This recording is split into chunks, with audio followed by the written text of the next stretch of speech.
It's another edition of Time About the Movies, and today we're taking a look at the films of December 16th, 1994. 4 movies to look at today, so let's get right on into it. And we'll start off with the biggest new release of the weekend, capping off a big year for Jim Carrey and starring Jeff Daniels, the first film from the Farrelly brothers. It is, of course, Dumb and Dumber. What are we gonna do?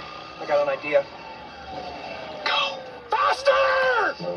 Dumb, a person lacking mental power. What's her last name? I'll look it up. Starts with an S. Laffy. No. Swappy. Maybe it's on the briefcase. Look on the... Oh, yeah! It's right here. Samsonite. I was way off. Idiot, an adult mentally inferior to a child of 3. Skis, huh? That's right. The yours? Uh-huh. Both of them? Yeah. Cool. Stupid, a person below normal intelligence. Hey, want to hear the most annoying sound in the world?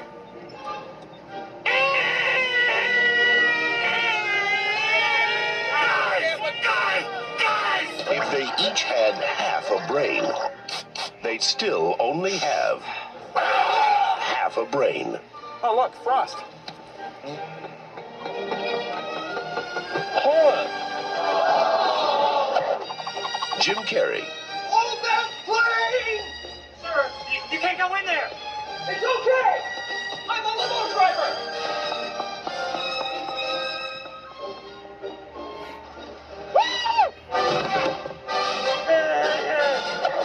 Jeff Daniels, Oh, jeez, look at the butt on that. Yeah. He must work out. Dumb and Dumber. For these guys, every day is a no-brainer.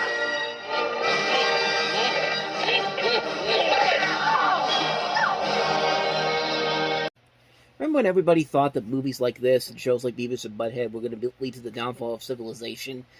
Well, 30 years later, these movies and shows have actually proven to show that they were actually a lot smarter than we gave them credit for. I mean, we've talked about Beavis and Butthead numerous times, but Dumb and Dumber is another example of it. It's a movie that's not only very, very funny, very, very stupid, it's also kind of clever in a way that they handle this. Like, Jim Carrey and Jeff Daniels, they just work so well together as Lloyd and Harry, and like, you could just buy their chemistry. You can buy the fact that these guys are very stupid, but they also are well-meaning. They don't mean to harm anybody. They're just kind of idiots, but fun kind of idiots, like the kind of idiots you want to hang around with. And the movie does a very good job of making you want to believe in that. It's a very, very funny movie, and you know, it showed off what Peter Farrelly and Bobby Farrelly could do as filmmakers. I mean, these guys, the Farrelly brothers, went on to make some of the best comedies of the latter half of the decade, and this was the starting point of that. And for a first film, this is actually a pretty good start for them. I think the only thing they ever did before this was write one episode of Seinfeld, the opera episode from season 4, which is, of course, the best season of Seinfeld. And look at where they are. Look at what happened with this. This movie came out. It was a big hit at the time. Like I said, it was the third part of a really good year for Jim Carrey. I mean, coming off of In Living Color's End, and then all of a sudden he does Ace Ventura: Pet Detective, The Mask, and then this movie. It was a big year for him, and it launched his career. And for this movie, it actually showed that Jeff Daniels can be a very good comedic actor, even though he had been in comedies beforehand, but mostly was known for his more dramatic roles. But here, he fit the role so well, and it kind of revitalized his career, and actually got him some more comedies after this one, but some not so great. But I mean, really, I don't need to say anything more about Dumb and Dumber. It's a stupidly fun, but also very smart comedy with Carrey and Daniels just working off of each other so well. Just some of the funniest comedy ever. The gross-out humor works here. The humor overall is very funny. The lines in here are so memorable. It's just a great, great film all around, and it's just a movie that has had such a great, lasting legacy to it. We've had there was an animated series that actually came out a year after this, which features Patrick Starr and Max Headroom as Dumb and Dumber. There was the prequel, which has one of the dudes from NCIS Los Angeles in it.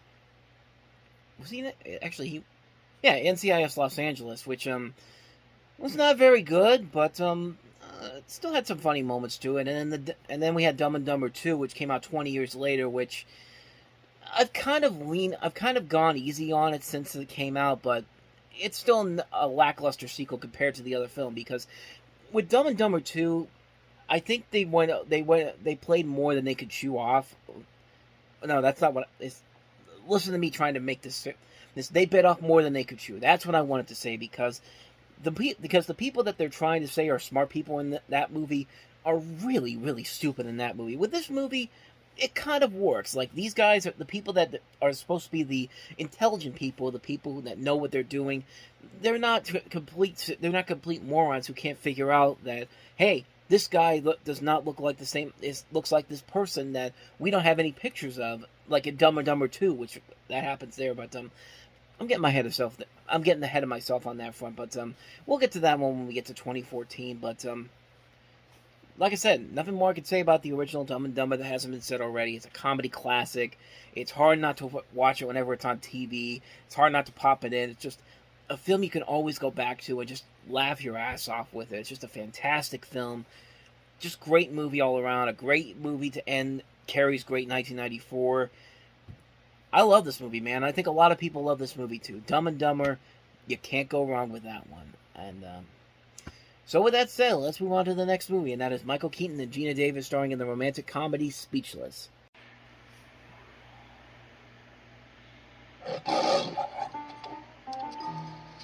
It was an immediate attraction. Hey! He told her what he did. You don't like this show? It stinks. I write for this show. She told him what she did. I write too. You a reporter? Yeah. They thought they were made for each other. Oh, no, babe. Soon. Get it. But they're about to discover they're being paid to defeat each other. Meet Congressman Wanamaker speechwriter Julia Mann and Mr. Garvin's speechwriter Kevin Malik. You lied to me. You lied first. Is there much interaction between the two campaigns? It's discouraged for campaigns to socialize. Of course, a speechwriter could protect herself from being compromised by not flirting. You know, not sniffing around like cat in heat. I do not. Not. The international symbol for no. I do not want you to come near me again. Hey, wait a minute. So we still on for midnight? It's a cutthroat campaign here. Don't do anything stupid. I'm in. For God's sake, don't mix with the enemy. Can we meet? Yeah. I'm not sure that we shouldn't not see each other anymore. Why do you keep meeting me to tell me that you can't meet with me? MGM Pictures presents a romance that was doomed from the beginning What? and destined Can you help me out for a sec? Sec? Did I say sex? I meant sec. to last forever. Would you please find a station? Wait a minute. I'm looking for a song. Our song, if you must know. Isn't it romantic? Music in the night, a dream that can be Julia, heard. Isn't every it day I don't see you. romantic? It's painful to me. Moving shadows right. Every day, I can't press my lips against yours. I feel like I'm gonna die. Michael Keaton, You have nice feet. Well, you know, I work out. Did you just snort? Gina Davis, You're acting kind of unfocused lately. What? Unfocused. I'm what? in every relationship, America cannot be seduced. there's a time to talk Get out of here. and a time when words just get in the way. America cannot be debauched. Speechless, Shall we speak the unspoken language of love? You mean the kind only dogs can hear? I really wanted to like this movie. I like Michael Keaton. I like Gina Davis. I like Bonnie Bedelia. I like Ernie Hudson. I like Christopher Reeve. I like Ron Underwood, who directed this, who did City Slickers. I like Rennie Harlan, who produced this movie. But my God, this movie is just so unfunny. I mean, this is a film that is basically sort of a parody of what happened in real life. There was a real-life romance of rival political candidates, James Carville, who was working for the Clinton administration, and then Mary Matlin, who was a speechwriter for President H.W. Bush. And, that could make for a funny comedy, but the level that this goes to, it's bad CBS comedy sitcom levels. Like, it's that bad. Like, you expect a laugh track to show up at some point here. And, you know, an idea like this has the potential for great comedy, especially with these two very talented actors who can be very funny. I mean, Michael Keaton, before he was Batman, was in Mr. Mom, for God's sakes. And Gina Davis has been in a lot of great comedies, too. But, man, this is just so not funny. And just, the chemistry is the biggest problem with this movie. Like, you could say that the comedy is bad, but at least the chemistry is very interesting. I mean, the romance is the subject of the movie, and even that doesn't work. It's just kind of like, what are you even doing? Like, what is the point of this movie if you're not even going to try to do anything about it? And it's just not funny whatsoever. It's a really, really lazy comedy that just doesn't do anything funny at all. It's not funny. The chemistry isn't working. Too many great people were involved in this. Such a disappointment. I was really, really shocked at how bad this movie was when I watched it for the first time a couple months ago. Man, this is a terrible, terrible film. Terrible, terrible movie. So, that's Speechless for you, but let's move on to the next movie, and that is Gary Oldman starring as Beethoven in Immortal Beloved. Von Beethoven. He was touched by genius. His music aroused such passion. Tortured by silence. He is stone deaf. And driven by a secret love the world has never known.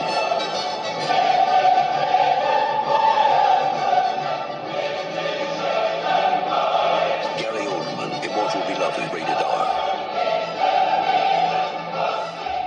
So, Immortal Beloved basically follows the life of composer Ludwig van Beethoven, played by Oldman, in flashbacks where it follows through Beethoven's secretary and first biographer, Anton Schindler, played by Jerome Krabbe.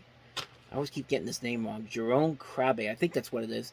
But his quest to ascertain the true identity of the Immortal Beloved, addressed in 3 letters found in Beethoven's private papers. And the film basically follows his journeys throughout the Austrian Empire, interviewing women who might be potential candidates, as well as those Beethoven's own tumultuous life. So, I think this movie was trying to be kind of the new generation's Amadeus, or the 90s version of Amadeus, because I think Amadeus kind of has a similar plot to it.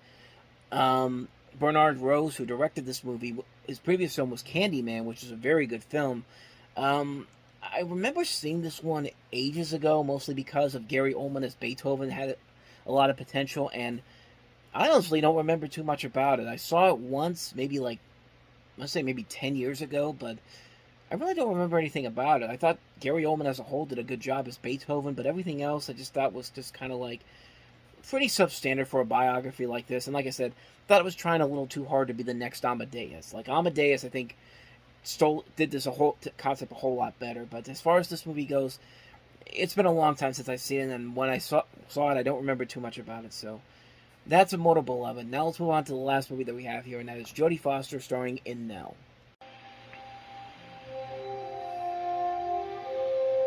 Protected by a place the world has never touched, isolated by a language no one else can speak, awaits a mystery called Nell. Never encountered any of the images of the modern world? Never seen a car, a television, a gun, a Hershey bar? For a man of medicine, she's a discovery he must protect. It's like there's no one else in the world. She doesn't need anybody. For a woman of science, she's a challenge to be studied. She's been completely isolated. A blood test will pick up childhood disease. You said she can talk. Yeah, but it's some kind of language of her own. She talked to me. I didn't ask for that. She did. If she's ever gonna leave that cabin, she's gonna need skills she doesn't presently possess. How do you know she wants to leave the cabin? You want to have her grow up in a lab? One day soon, some hiker or fisherman is going to come walking out of those woods with a story about a wild woman. Once word gets out, we might as well start selling tickets. So what do we do, huh? Build a wall around the woods? It's time to show her the big bad world and see how she handles it.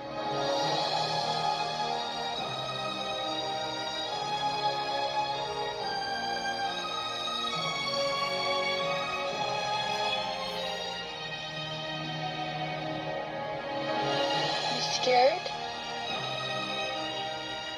They could never understand her world, but she helped them discover how to understand theirs.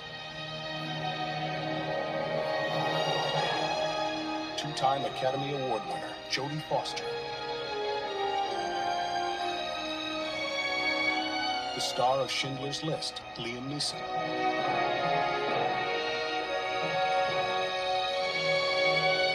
And Natasha Richardson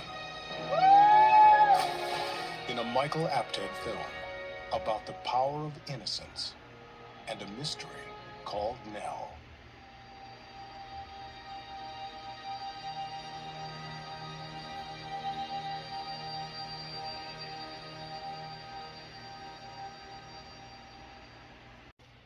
So yeah, this is another one of those Oscar bait movies, and this was kind of notable at the time because it was the first movie that Jodie Foster would produce, and actually the year after this, she would direct her first feature film, which is Home for the Holidays, which I think is a much better film. But this movie, it's interesting.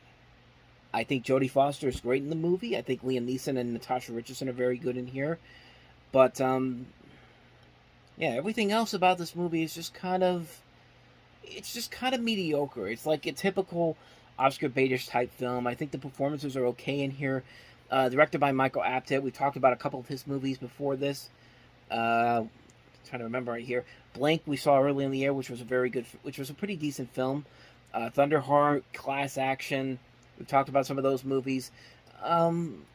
This one's just okay. I feel like this one's just okay. It's mostly working because of the performances. Everything else, it's your typical Oscar baitish type story. Let's have everything, all these cliches, and there's no way that the Academy Awards are not going to look at this performance and look at this movie and say we can't give you nominations for it. Which in a way it did. I mean, it got a nomination for Jodie Foster for Best Actress, but it's pretty much the only memorable thing about it. I mean, I really do not remember anything else about this movie that made it stand out on its own.